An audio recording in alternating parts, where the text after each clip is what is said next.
Welcome to Afya Fix. We are always delighted to have you.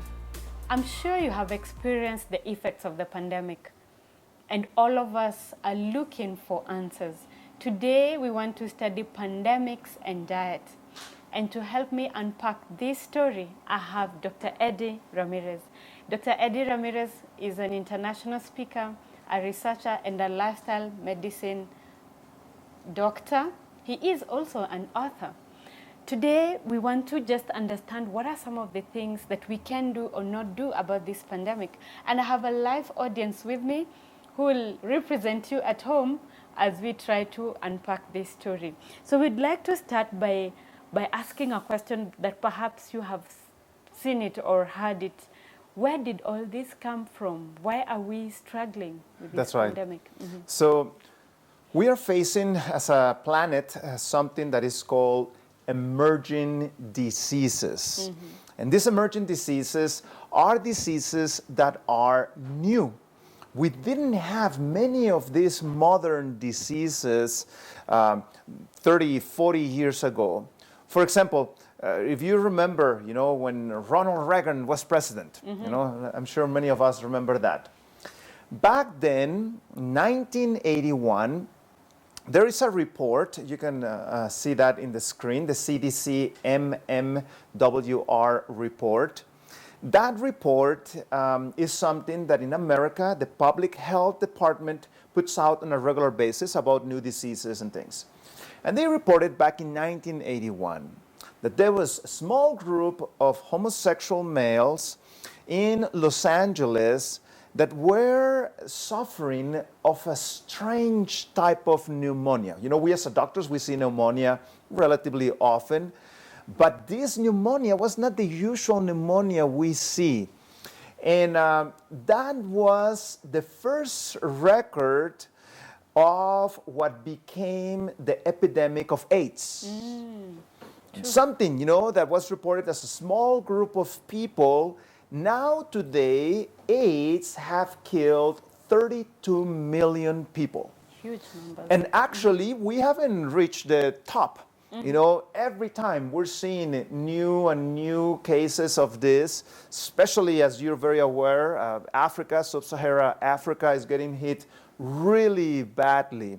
Well, today we're actually going to learn where this came from and what can we do as consumers. With our choices, we can actually make things better or worse. And that's what we're going to be dealing with today. Oh, thank you, Doctor.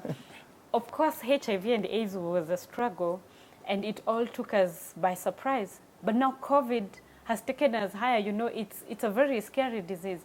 What do you have to say about it? That's right. Mm-hmm. So I actually wrote a book about it. Mm-hmm. You can see that book in the screen. My book is called Pandemic Busters. And even though the focus of this book is not COVID, it's applicable, to many of the new upcoming problems.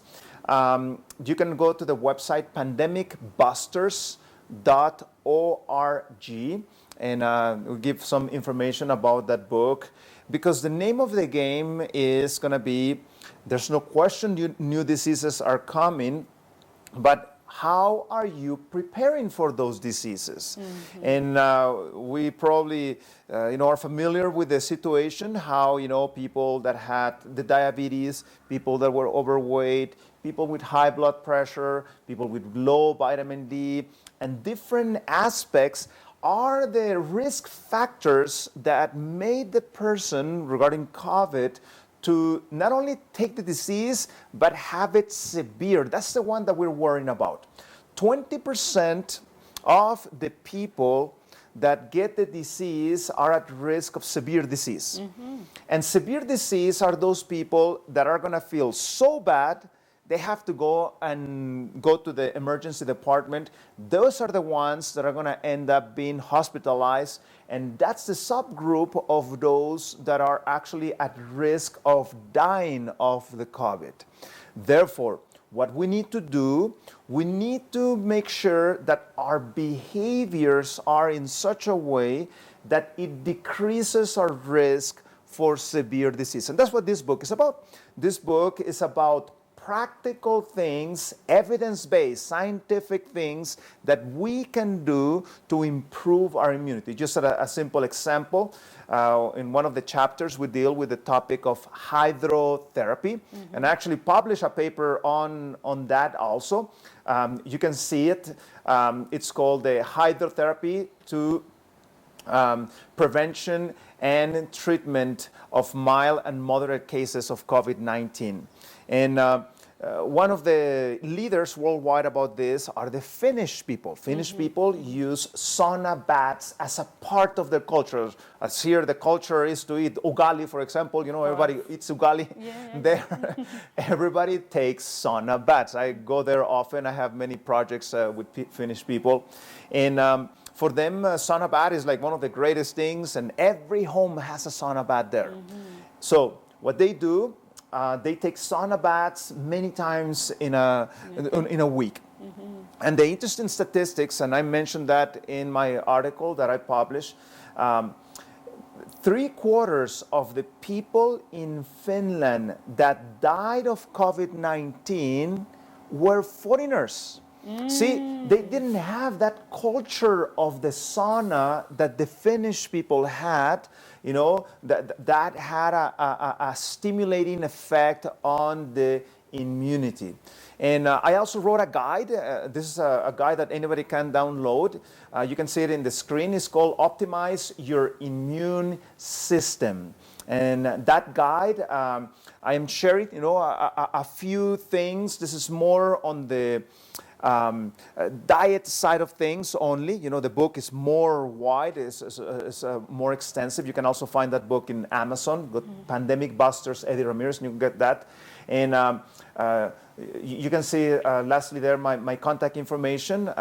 That's where you can get that guide about optimizing your immune system. Just Google Francisco Ramirez ResearchGate. There you find the information about the published paper on hydrotherapy. There you find that guide that you can download for free. And also you can find information about the Pandemic Busters book. Wow. You have taken us through a science class. Where did these pandemics begin from? Maybe if you could tell us. That's right. So particularly COVID, maybe. That's right. Yeah, so it's interesting. Let's just go a little bit back on that. You know, when the Europeans came to the Americans, and when they came to Africa, something very interesting is the fact that the Europeans made the Africans sick. The Europeans made the people in the Americas sick due to diseases that were not here. And you're very aware, if you're, you know, a little bit of a student of history, they introduced new diseases that created, you know, epidemics in these areas. But the funny thing is, it was not the other way. Other than malaria, you know, that's an exception. Many of the diseases were Europeans to them, not the other way. Why not that direction? Because the Europeans handle animals too much. So many of the modern diseases actually can be traced down to animals. For example, there's a field of science by the name of medical anthropology, where we're able to trace back where diseases came from. For example, things like measles, you know, this came from the contact of cows and sheep with the humans. Diseases such as smallpox, these ones came from camels, close contact with camels. Whooping cough, you know, a tremendously contagious type of cough. This one came from close contact with pigs. Typhoid fever, a big problem here in the Eastern Africa, and actually pretty much everywhere in Africa. This one came from chickens. Chickens naturally have the typhoid fever. Influenza, you know, this severe type of, you know, respiratory problem. This one came from ducks. Think about it. How can a duck infect you if he's flying around in the sky? No, you need to have the dog here next to you. You have to Breathing. domesticate. You have to be in close contact for that virus to jump into the humans. So before the domestication of dogs, there was not such thing as an influenza. And then things like leprosy. That one came from water buffalo, from handling the water buffalo. And in fact, horses is what introduced into humans the common cold.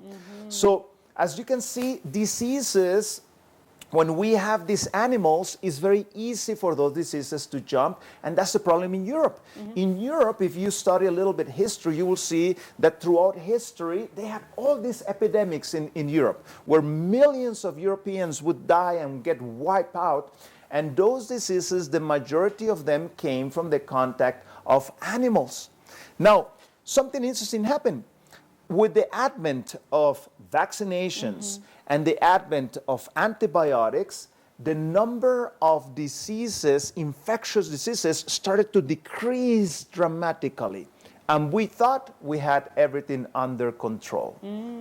But not until the 1960s, we started seeing what are called today the emerging diseases. Diseases that didn't exist in the old days. Are these now what would call the ones that have really affected us? Are they mixed up? Are we having new variants to that? So yes, for example, an example of this is in Latin America.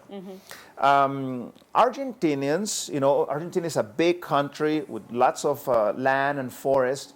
And Argentinians realized that many people were asking for cow's meat and sheep meat. So what they did, they started cutting down all that forest and started putting animals there. Well, that created an exposure to diseases that were only in that forest. And now you can check on a map of emerging diseases. And for example, you can see here on the screen, Argentina is a prime example. You can see that. There's all kinds of new diseases in South America that, 40 years ago, they didn't exist. And the same story happened in Africa. Do we have some of those in Africa? You already? also have some of this in Africa, and some very worrisome diseases that came out secondary to that. And those are the groups of diseases that we call the hemorrhagic fevers. Diseases that make people shiver, such as Ebola, for example. Ebola, true. People are very afraid of these diseases. Where did this disease came from? This is a new disease. 50 years ago, there was not such thing as Ebola. See, this came ago as a similar pattern. As people realized that the woods, the forest in Africa had wonderful wood, all these old trees, very good quality wood, they started sending crews of humans very deep in the forest to cut down those woods. And think about it. Here you are, you usually live in the city, and now you're there in the middle of the forest. Of course, you have some food that you brought with you, but then after a few weeks, you run out of food. Yeah. What are you going to eat? There's no market there to go and get food. There's no plantation there to go and harvest things. What are you going to eat? Well, these people started eating what is called bush meat, okay? And you can see there on the screen, from chimpanzees to gorillas and all kinds of monkeys starting to be eaten by them. In fact, they have been documented 26 different species of monkeys that people started eating. Wow. So those diseases were usually in the monkey.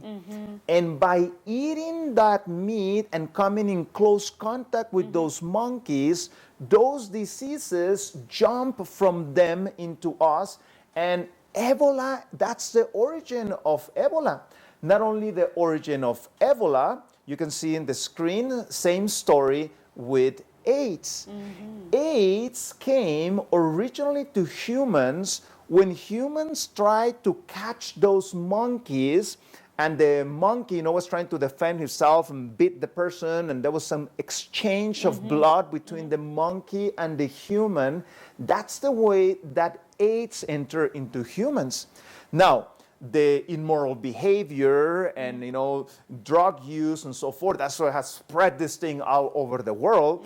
But originally, that's the way that AIDS entered the human beings, because somebody was craving monkey food, and that's the way that this disease entered, and today 32 million people have died.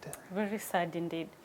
Are we expecting new diseases? Because it seems like it's a very clear pattern. Yes, and sadly, we are expecting what is called, what scientists already, we can see by the way that things are moving, something that is going to be called the pandemic influenza.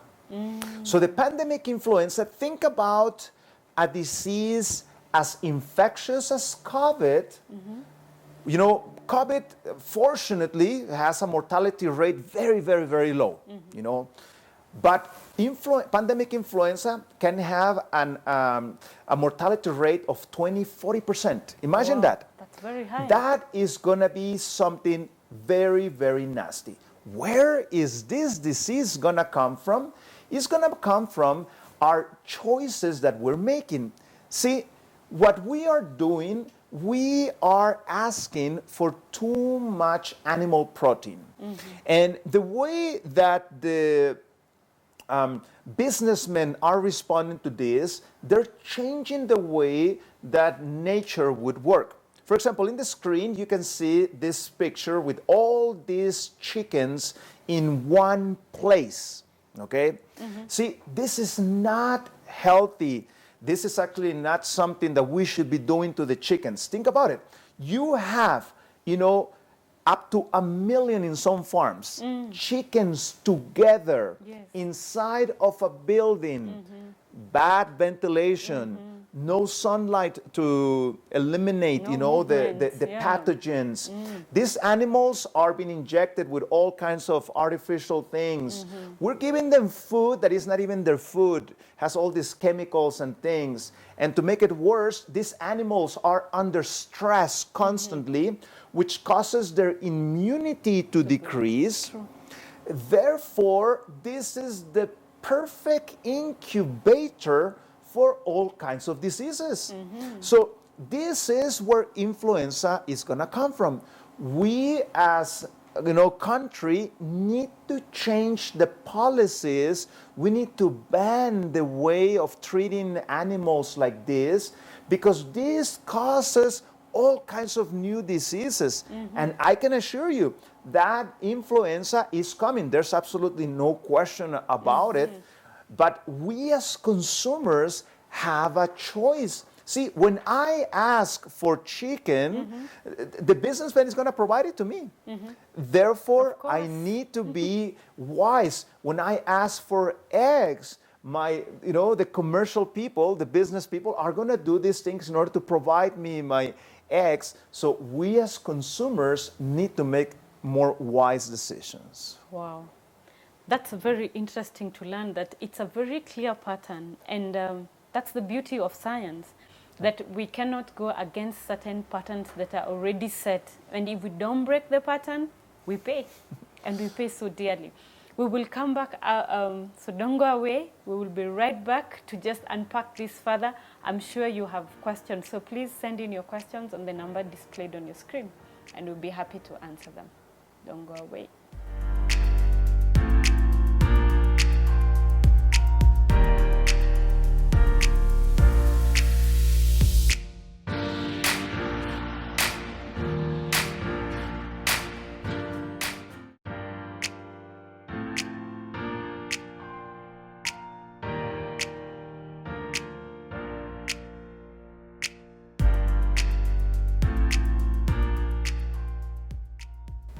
Before we went on a break, we were talking about pandemics, their pathway and their journey.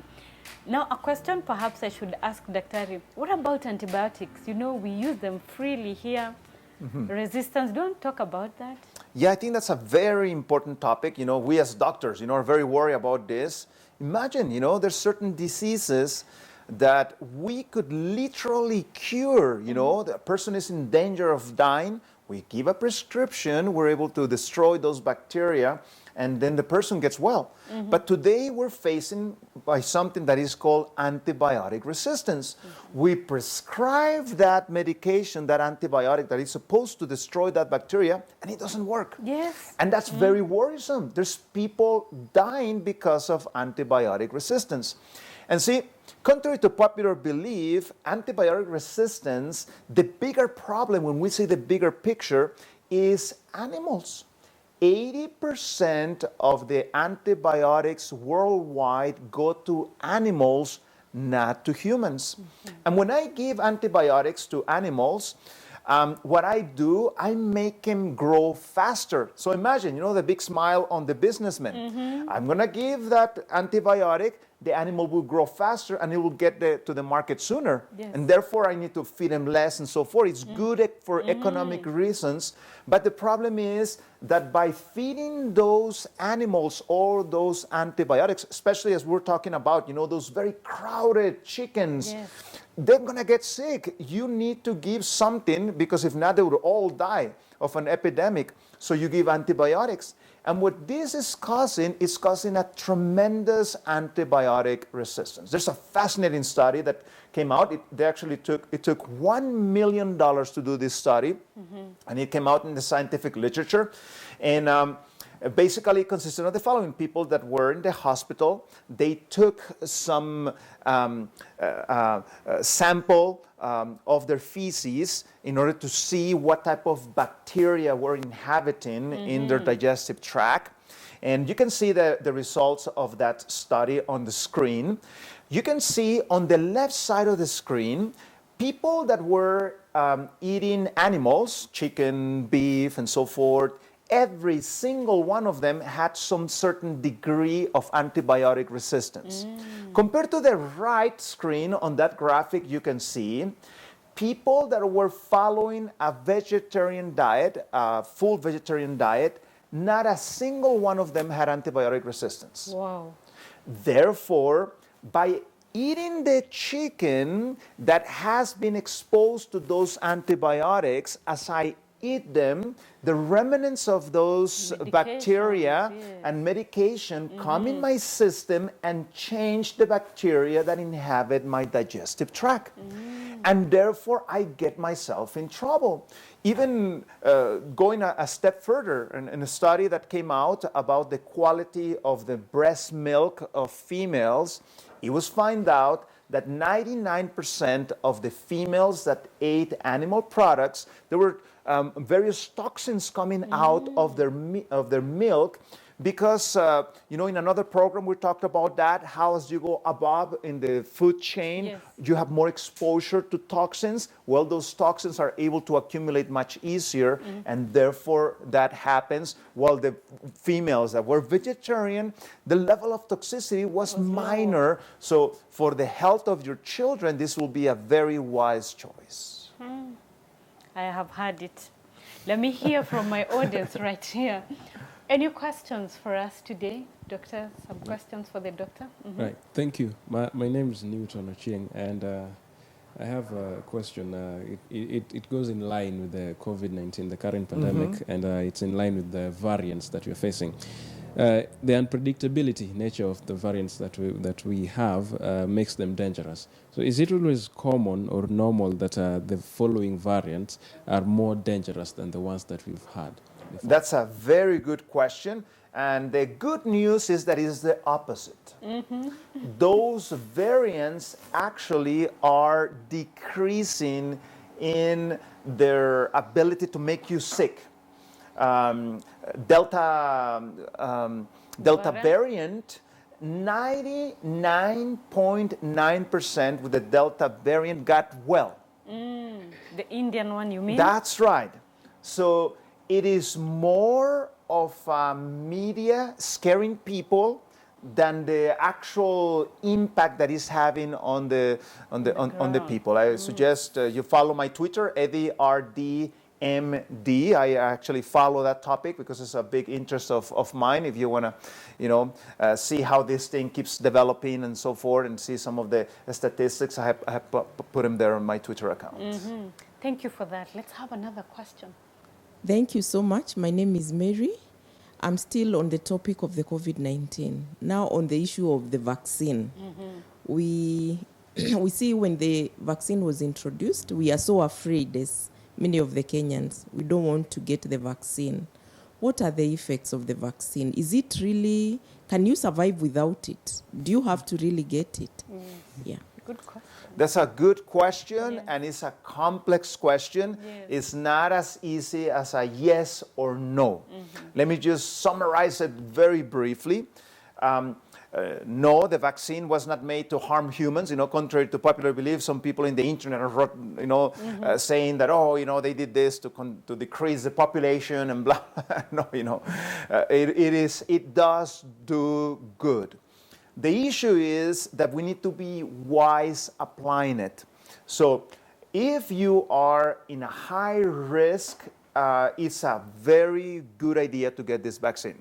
So who is high risk? People that are diabetic, people that are hypertensive, people that are overweight or obese, people that are under a severe case of depression, people that don't sleep good on a regular basis, people that don't want to make good lifestyle choices, they don't want to exercise, they don't want to switch to a plant-based diet. You better go and get that vaccine, because you are at very high risk for the disease.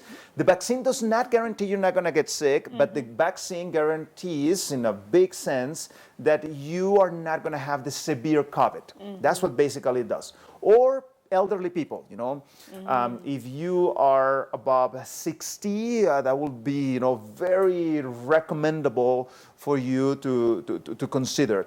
I'm against mandatory vaccination. I think that people should make their own choice. As a doctor, I can diagnose you a certain disease that I can do a surgery and fix it, but you can tell me, no, doctor, I don't want the surgery. Okay, it's your choice, I'm going to respect that. I'm not going to force you. Oh, no, you have to do it. No, I have to respect you. And at the same way, I think it's not a good idea to force this. I think everybody should make a wise decision about it. And, this pandemic just reminded us that we need to be careful the way we live. Because, not having those healthy behaviors make me at risk of dying and, having, very short life. So, yeah. That's the summary of the vaccination. Yes. Okay, good. Let's have the third question. Thank you very much. My name is Karen. Dr. Thank you so much, because today I've learned most of the diseases come from animals. And you have talked about chicken. What about the other animals like cats, dogs, goats, cows we keep in our homes? That's right. That's a good question. And maybe to just add, actually in our community, in many communities, animals just sleep next to us. Okay. So maybe you may just want to have that in mind too. Yeah, so just a reminder, every single egg you grab is loaded with typhoid. Oh, really? Okay? So the chicken you buy in the store that has this red liquid there, that thing is loaded with dangerous germs such as Listeria, Campylobacter, E. coli, and many other pathogens. If that liquid drops in your vegetables, you contaminate the whole thing. And what about the other animals? Well, that's the problem. For example, we don't want hard meat. So the way we treat, for example, pigs, we don't let the pigs not even lay down. They have them in cages so that the pig doesn't make exercise and the meat is soft. That's the source of a new virus by the name of Nipah. Extremely dangerous virus. Between 40 to 70% of the people that get Nipah die, And the problem is we're changing the way we used to treat our animals. So it's a good idea to rather leave those animals outside. Do not sleep with your animals. You want to sleep with something, sleep with a piece of corn. Okay? or make a pillow out of ugali. That's going to be soft.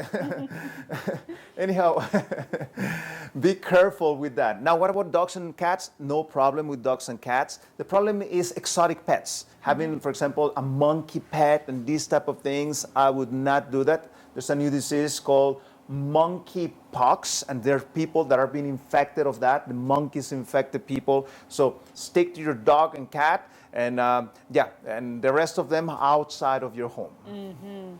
Very clear.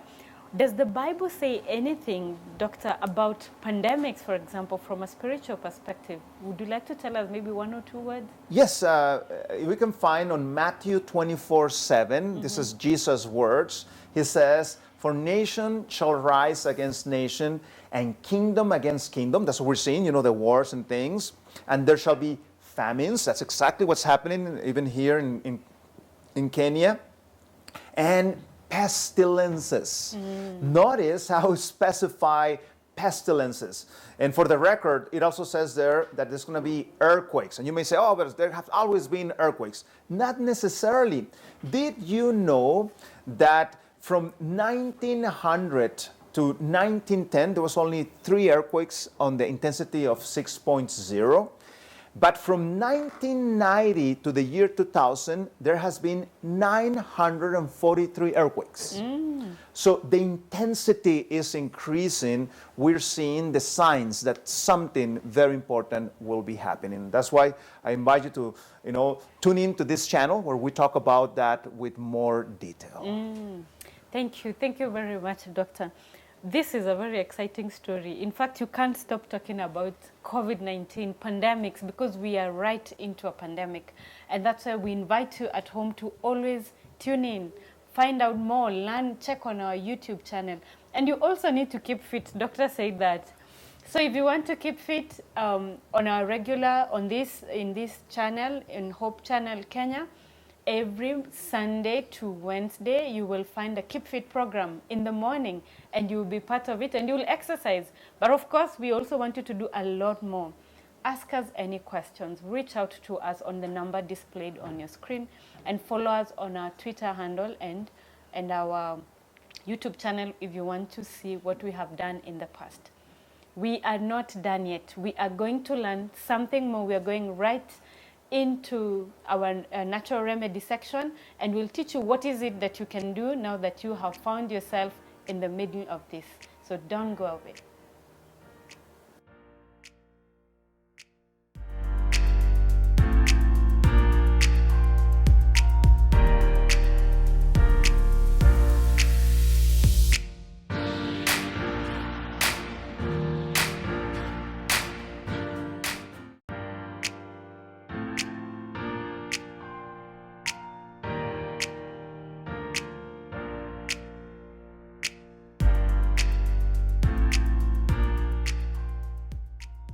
Welcome to our third segment, and here we learn practical skills of what you can apply, what you can do at home.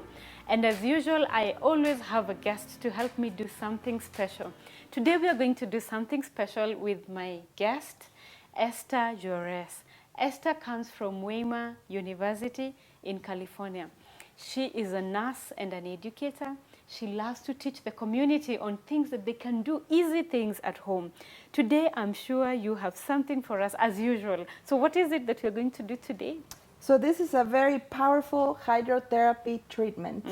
We're going to use heat to relieve congestion and to make the person feel so healed. You can use fomentations for stress, for insomnia, for any type of distress they're going through. They're going to sleep better, they're going to relax. But also when you have an infection, internal infection or pneumonia, this is what we use, fomentations. So it's very, very powerful. You say pneumonias, and then I just remember the times we're living in. Do you think this will be very helpful in the current COVID-19 situation that we are in? That's correct. We have used, personally, I've done this on patients with COVID, and they recover within 7 to 10 days of the pneumonia. So if you combine with the steam inhalations with eucalyptus and you do fomentations, if they're very sick, we can do it 3 times a day or even 4 times a day when they're very sick. But when you're starting to feel sick, don't wait. You can do fermentations once a day. And the other thing that I would like to know about these fermentations, are there side effects? Would you overdo them, or will you like do so little that they will not have an effect? No, there's a few contraindications. If someone has cancer locally, you don't want to put heat because you don't want to spread the cancer. Other than that, it's you can have precautions with someone who doesn't feel. For example, someone that is in a coma or someone who's not awake. They cannot tell you you're burning me, but you just need to have extreme precaution. And another contraindication, not contraindication, but I would say precaution would be a diabetic patient with neuropathy. Sometimes they don't feel, and they're burning and they cannot feel it. So you need to be very, very careful, extra careful. Other than that, anybody else can Anybody can get it. Children, what age? Children, you can have after 1 year old, you can do fermentations on little toddlers and little children. Elderly, senior? Elderly, yes. I've done this on a 98-year-old man, and they love it. Okay. Yes. And what about pregnant women? Yeah, they can have fermentation. They can have fermentation. So this can be done virtually for everyone, Yes, other everyone. than the ones you have put as an exception. Okay. Everyone. Take us through the process. So the power of the fermentation is that this is as hot as steam. Remember, hot water, it's between 100, you do Fahrenheit or Celsius? We use Celsius. Okay, so you know the ice is 0. Yes. Okay, and the steam, the point where the water Boils. goes to steam is 100. So this is 100 Celsius or 212 Fahrenheit. So it's very, very hot. You can burn when you're doing it, or you could burn the skin of the patient. Now, you're not gonna put this directly on the skin. You're gonna put a towel to protect the skin. The skin should never get wet when you do fermentations. Okay. They're gonna feel the moist, they're gonna feel the heat, but it's not supposed to be wet. If they start sweating, you're supposed to dry the skin because the water transports the heat. So if they get wet, then they can be burned. They can get burned. Okay. So I just need to teach you or show you 2 methods. There are other methods, but I'm just gonna show you 2 to heat your fermentation. Now, fermentation can be 100% cotton towel because it absorbs water better. And then you're gonna cover it with a piece of wool, 100% wool, because wool doesn't absorb water. So it's gonna protect the heat inside. If you don't have a wool, you can use another towel, but eventually it's gonna get wet because it's gonna be absorbing the water from the one that's wet. So you can have boiling water and just being very careful. You can dip your water into the boiling water like this. Carefully. And remove. Don't get the edges wet. And then if someone can help you, or you can just wring it. Very careful. It's gonna be steaming hot. And you wring it really well, and then you fold it, just handling the edges. And you're gonna fold it like this. According to the size that you want to treat, you're gonna fold it, you're gonna put it inside your wool. So this is a piece of wool, and then you put it inside your wool. Another method is using your microwave. You can put your towel inside a plastic bag and then just put it inside 3 or 4 minutes inside the microwave. And with this one, someone has to be helping you because the changes are quickly.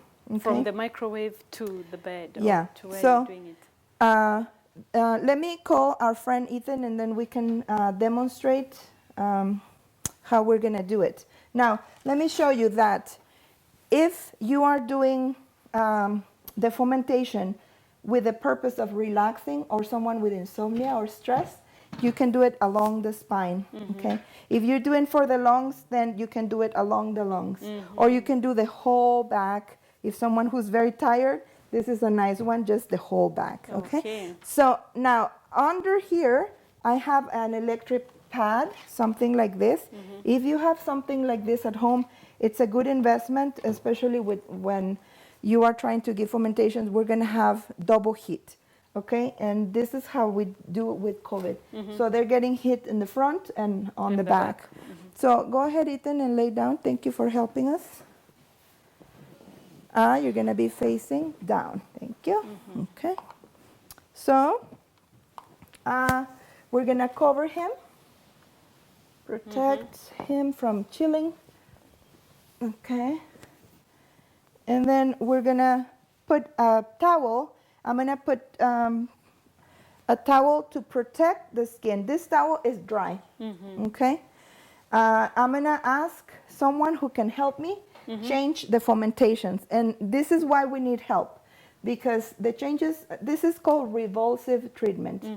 The body is gonna be very happy with the heat, but after 3 minutes, we're gonna do a friction with ice cold water. Right. So the change of temperature is going Yes. to be really So rapid. then the body is gonna react, and that reaction, it's very, very good. So for now, we're gonna start with the fomentation. I have this one already wrapped in my wool.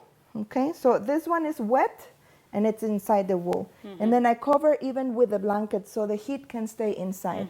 Okay. Now, are you comfortable like this? Just lay down like this. Now, I'm gonna put a wet towel. It's cold. I'm gonna put it on the neck. You can put it on the forehead or the neck. Make sure you keep the brain cool all the time. Okay. So I'm timing this, and this is 3 minutes. So after 3 minutes, someone is gonna prepare me another fomentation. So you could bring me the next one, and then I'm gonna remove. And when I open this, I'm not gonna uncover just completely. I need to be careful because we don't want air going in the skin. So I'm gonna give the fomentation to my helper, and then I'm gonna give friction. So let me show you how I give the friction. This towel is dry. This towel is wet. I wring it. This is wet with cold water. Okay.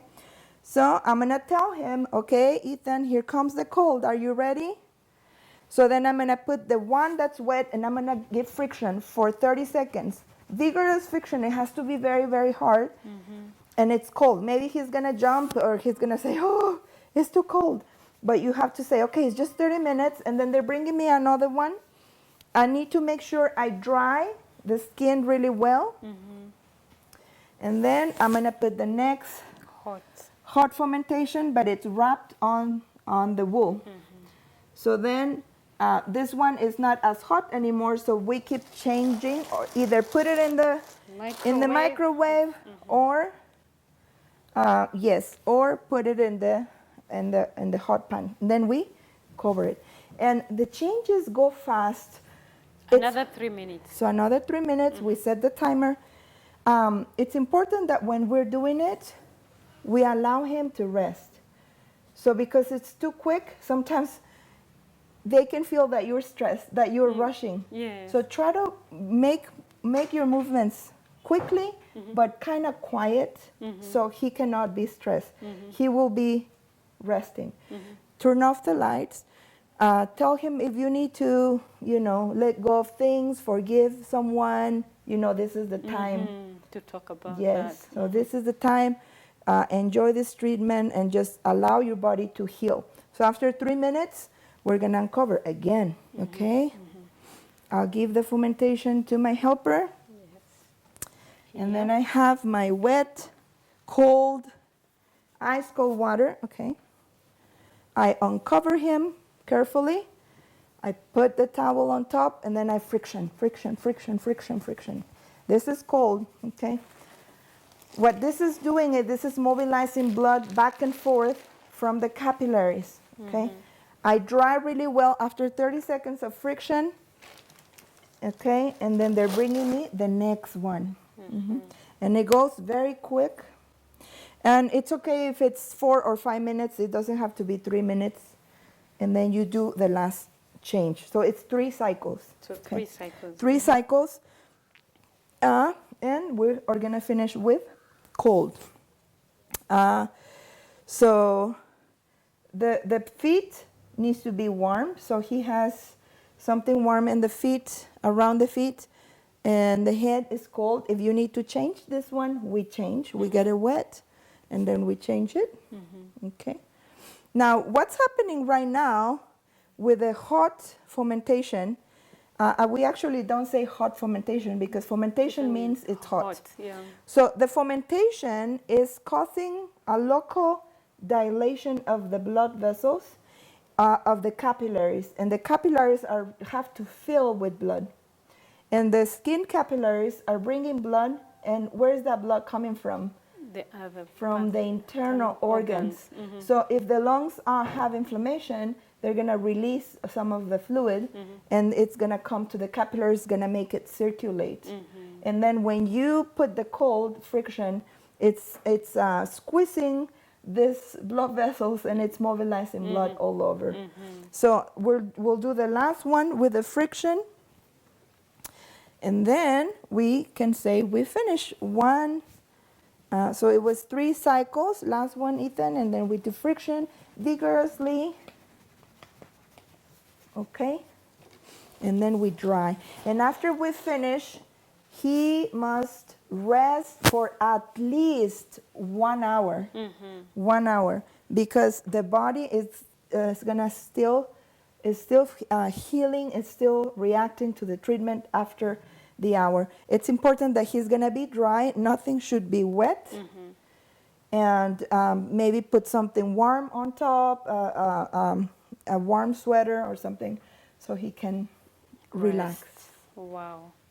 That was rapid, but to the point, really nice. And I can imagine the person, what they're experiencing, the flow of the blood, It feels and how really they're good. actually feeling inside. That you must relax, and even the knots that you have. I on like the to give a shoulder. massage after the fermentation because the muscles are so relaxed. Yes. You put a little oil and massage. That the massage is also good for circulation, and then they can really rest. Oh, good. Great. So is that all that you had for us today about That's this it. fermentation? That's the fermentation. It's powerful treatment, and this is actually what we are recommending for COVID. Yes. It is easy, and it doesn't, I mean, we are not going to have any challenges in implementing this method, because when you look at it, it's doable. Anybody can do it. The materials are easy to find. It's just following the step of how to do everything step by step, and just following what you have done. And how often would one need to do within a day? You say you can do 3 times? Yeah, 3 or 4 and you can times. do as often as you may require until you are better. Yes. Thank you very much, Esther. Thank you for teaching us about this. Maybe one other thing before I forget.